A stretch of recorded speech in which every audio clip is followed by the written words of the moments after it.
What's up, everybody? Alex Dodd here from the Clemson Insider, and we're here with Zoomin with TCI, and we've got a very special guest, former Clemson standout pitcher Sam Weatherly, the third-round pick to the Colorado Rockies last year in the MLB Draft, number 81 pick overall. He's out in Scottsdale, Arizona, getting ready for spring training for the minor league players coming up for this year. Sam, how you doing today? Good, man. Good. Thanks for having me. I appreciate it. No problem. It looks a lot nicer outside where you are than where I am right now. It's hot. Yeah, it's really it's starting to get going here. It's getting up to 100, 102-ish. So I'm not complaining though. You know, where I'm from, it's still cold. So what does your day-to-day look like while you're out there in Scottsdale right now? I know it's different than normal because the big leaguers aren't there. It's just minor league players. Yeah. So we got here. I got here on Wednesday. And immediately had to quarantine for 2 days. It's just MLB protocol. They've come up with all these things for minor and major league players. So everyone has to follow the same things. We had to quarantine for 2 days and then some COVID testing and physicals and just kind of assessments that was given to us just through the Rockies. And then we've really started to get into camp now with bullpens and PFP work and all that stuff. So every day I get up about 7, get to the field about 8. We have all of our early work and training stuff that we have to do, lifting if you need to do it. And then basically we go on with our pitching coordinators and do what we have to do, whether it's, ground ball work, fielding work, throwing work. We have a nice pitching lab that guys get into for bullpens and stuff like that. So every day is pretty much the same right now until I believe the 13th is when we start playing games. So we'll start playing games then, and it kind of picks up, and I'll be here until I believe May 1st, and then we're sent off to wherever we need to go. So take me through this last year. I mean, obviously what you're experiencing is very unique. Not a lot of guys that are in the league right now had to go through anything like this. You get drafted, no minor league ball, no spring training with the big league guys. Just take me through the last year and how different it's been. Yeah, I mean, different for sure. I think that's probably the best word you could use it to describe. It's just, all the normal things of being around your team and going to do stuff with your team.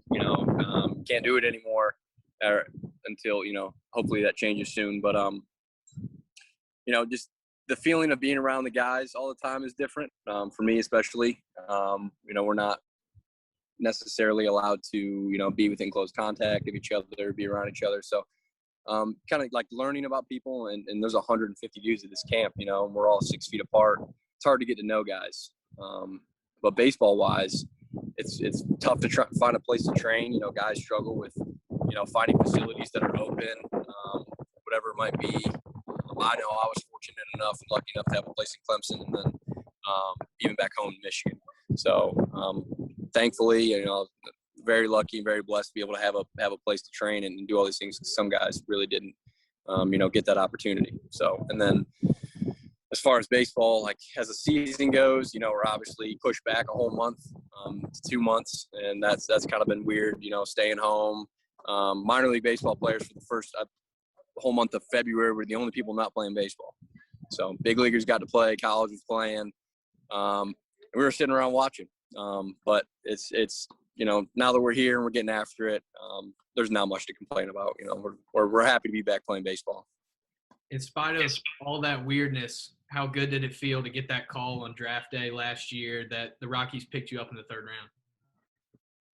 Yeah, definitely nerve-wracking. There was a whole lot of unknown heading into the draft, and I knew I threw well and played well in the 4 starts that I got, but just trying to figure out if that's going to be enough, hoping that it's going to be enough, and it ended up working out. And even Spencer Strider, and Carson and Sheldon got their shots, so that was awesome to see. But there's a lot of guys on that team that should have been drafted. You look at guys in my class like Bryce and Sam, and it's just the way it's worked out has been extremely unlucky. But in my situation, I feel extremely blessed and extremely thankful for the opportunity that I got. You mentioned those 4 starts, 0.79 ERA, 43 strikeouts, only allowed 7 hits. what was the big transition for you? Was there kind of a watershed moment between when you got to Clemson? Because your ERA pretty much cut in half every year. And then the third year you went out and did what you did. So what was the big difference maker for you? I mean, mentally, there was a lot of adjustments I made, with Coach C and then Corey Schaefer, the sports psych. And, there were some things I changed mechanically, but I think the biggest adjustments I made was just between the years and being able to adjust to things, know my body, have an unbelievable and unwavering, sense of confidence in myself and, believing in myself. And if I mess something up, I know I'm going to be good next time. And to me, that just made me comfortable. I was so confident in myself and so confident in my preparation that, altogether it all accumulated from freshman year, seeing all these guys work, learning, adding it to my arsenal. And then, it all kind of came to fruition in my third year. So going all the way back to your recruitment, you're from Michigan. I'm sure you probably didn't watch a whole lot of Clemson sports. What was your impression of Clemson, and when did you first start, getting contacted and that kind of thing? So other than schools from Michigan, when I first started getting recruited, Clemson was the first school to reach out to me, or not reach out to me. I had to reach out to them. And from that conversation, I could tell that Coach Lee is just, he is who he says he is. He is who he acts like he is. What you see is what you get. He's a fantastic dude. Took care of all the guys, took care of me. Made sure that, when I was away from home, it's hard not having parents there, being close. But, Coach Lee, one of his big things when you come in the fall is just learning how to be a man, learning how to own your stuff and be accountable and responsible. And, that it was a tough transition coming from Michigan, but ultimately ended up being the best decision I've ever made. So what was it that ultimately sold you on Clemson as being your college destination? There's seriously a real feeling you get, when you step on a campus. Like I visited, a lot of different schools all over the country, and for some reason, whenever I stepped in, I believe it was 9:00 at night when I stepped on campus. It was nighttime. I didn't see the campus until the next day. But the coaches took me around and kind of I got to see a little bit at night. And even then, I could barely see anything, and I knew this place I wanted to go. The relationship with the coaching staff, the campus, how they take care of us, and then just the culture all around. The culture of Clemson's different. You have the football team that sets a standard of winning and excellence, and then it kind of trickles down. Every team has that expectation now. Now you see it in soccer. Baseball's been on the come up. Basketball is getting better. To me, it was a no-brainer, compared to the other schools. So, and it, like I said before, it ended up being the best decision I've ever made. A lot of guys say that when they come out of Clemson or when they arrive on campus. What do you think it is that makes Clemson such a special place and so attractive for high schoolers who step on campus for the first time? Yeah, I mean, that feeling of, the Clemson family is a real thing. Everyone takes care of each other, everyone in sports, everyone in administration, the fans especially, everyone. There really is no way, to describe kind of the atmosphere and the culture of the place. And it's meant a lot to me, and it took care of me for 3 years. And I think it's had one of the biggest, has laid the biggest foundation for what I'm doing. And has also turned me into, a better man and a better friend and a better baseball player. But ultimately, I think it just comes down to that feeling of comfort, and you get that sense of comfort with family and being around your friends and stuff like that. And the day I stepped on campus, I immediately knew, I had that feeling. So. You mentioned a lot of guys not having a place to train, and you getting to come back and do some things at Clemson and do some things back home. How big of a help have Coach Lee and Coach C and the program at Clemson been to you since you have been drafted and didn't have a place to go? Yeah. I mean, I still keep in contact with all of them, even though I haven't been in Clemson in a few months, a couple of months.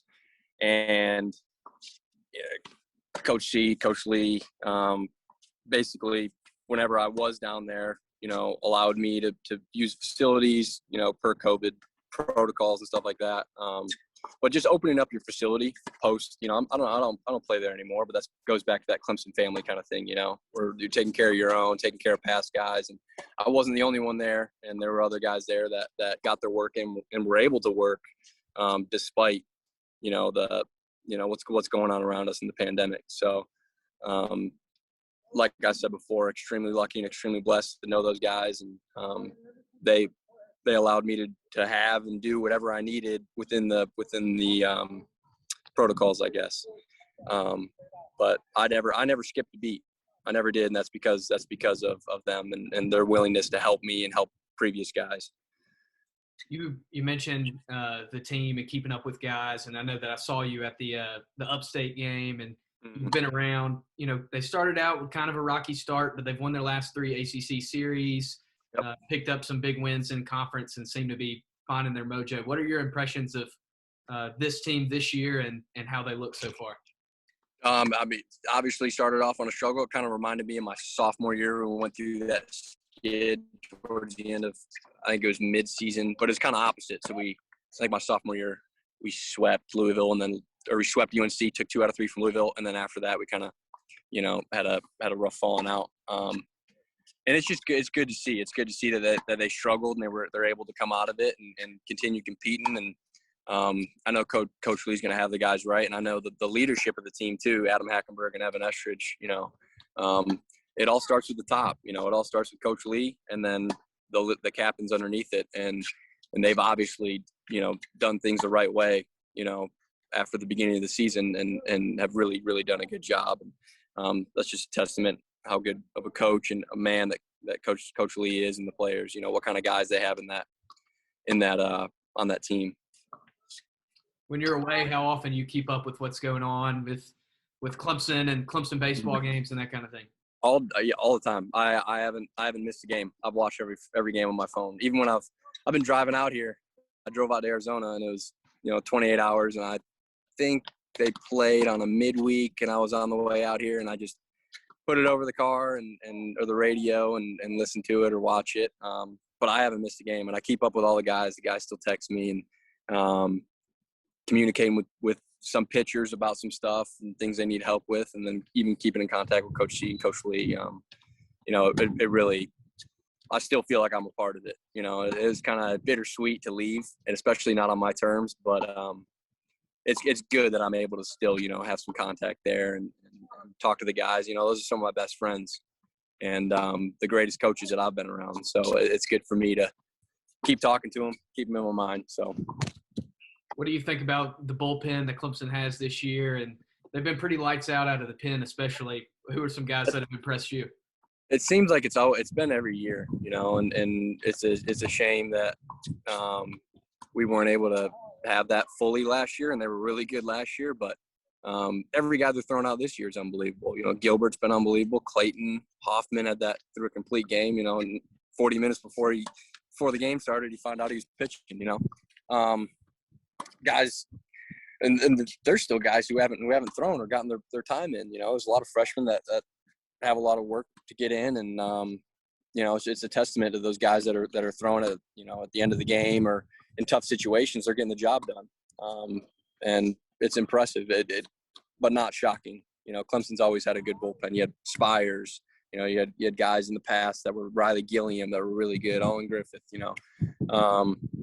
So it's not surprising that Coach C has the guys going right. So. What's next for you? I know you're at spring training right now. Minor league season starts in about a month. Have you got your assignment? You know where you're going? I wish. Yeah. I wish. I would assume low A in Fresno, but who knows? There's a lot that can happen. Guys need to be in certain places. It's not really up to me. So hoping for the best. I'm going to perform the best I can, and hopefully that'll put me where I'm supposed to be. So. Well, Sam, I appreciate you joining us and coming on just to talk about what's going on with you and everybody. You can check out the Clemson Insider for more of these segments and all the most complete coverage of Clemson athletics.